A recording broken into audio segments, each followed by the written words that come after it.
আসসালামু আলাইকুম। সবাইকে রাহিস ক্রিয়েশন ব্লগসে স্বাগত। দেখে কি কেউ বুঝতে পারছেন আজকে আপনাদের সাথে কি শেয়ার করব?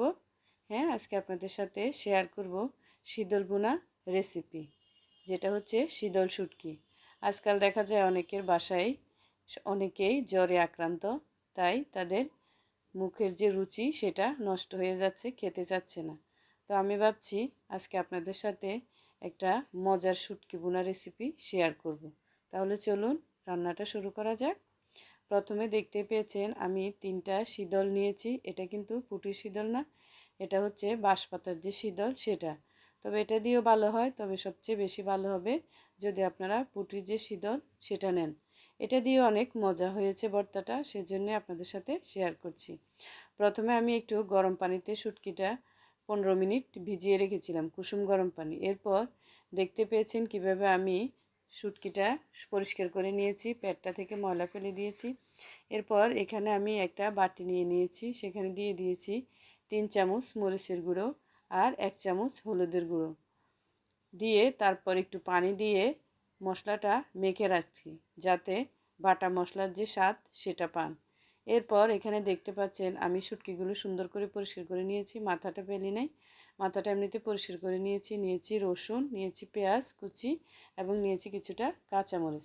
এরপর এখানে আমি পর্যাপ্ত পরিমাণে তেল দিয়ে দিয়েছি। সেই তেলে এখন দিয়ে দিচ্ছি 1 কাপ পরিমাণ পেঁয়াজ। পেঁয়াজটা যখন একটু নরম হয়ে এসেছে, কালার একটু সাদা হয়ে এসেছে, তখন সে পর্যায়ে আমি দিয়ে দিয়েছি পরিমাণ মতো লবণ। এবার দেখতে পেয়েছেন এক পাশ করে আমি পেঁয়াজগুলো একটু সরিয়ে রেখেছি। এরপর ধুয়ে রাখা যে শুটকিগুলো সেগুলো এখানে দিয়ে দিচ্ছি।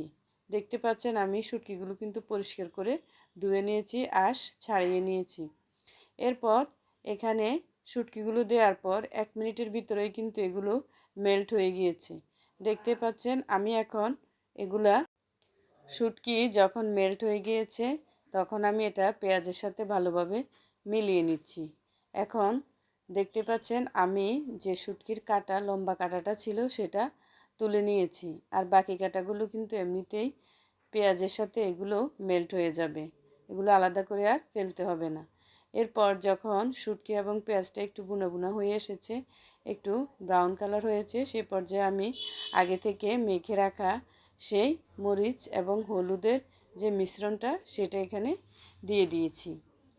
এরপর সেগুলো ভালোভাবে আমি শুটকির সাথে পেঁয়াজের সাথে ভালোভাবে মিলিয়ে নিচ্ছি।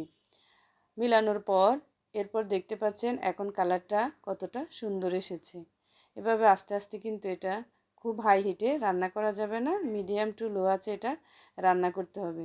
যখন এটা অনেকটাই কষিয়ে এসেছে, সে পর্যায়ে আমি এখানে দিয়ে দিয়েছি ফ্রোজেন টমেটো পেস্ট দিলে কিন্তু শুটকি ভুনাটা কিন্তু অনেক বেশি স্বাদ বেড়ে যাবে। এরপর এটা যখন ভালোভাবে মিলিয়ে নিয়েছি, অর্থাৎ টমেটোটাও ভালোভাবে শুটকির সাথে কষিয়ে নিয়েছি, এ পর্যায়ে এখন দিয়ে দিচ্ছি আমি আস্ত কিছু রসুনের কোষ। এই রসুনের কোষটা কিন্তু খেতে অনেক ভালো লাগে, আপনারাও দেওয়ার চেষ্টা করবেন। আমার রান্না যদি আপনাদের ভালো লাগে প্লিজ আমার চ্যানেলটা সাবস্ক্রাইব করবেন এবং ফেসবুক থেকে দেখে থাকলে একটা ফলো, লাইক এবং শেয়ার দিয়ে রাখবেন। আর যাদের বাসায় অসুস্থ রোগী আছে, আপনারা চাইলে এই রেসিপিটা ট্রাই করে তাদের মুখের হারানো স্বাদটা কিন্তু ফিরিয়ে আনতে পারেন। দেখতে পাচ্ছেন কালারটা কত সুন্দর এসেছে, দেখেই খেতে ইচ্ছে করছে। সবাই ভালো থাকবেন, আল্লাহ হাফেজ।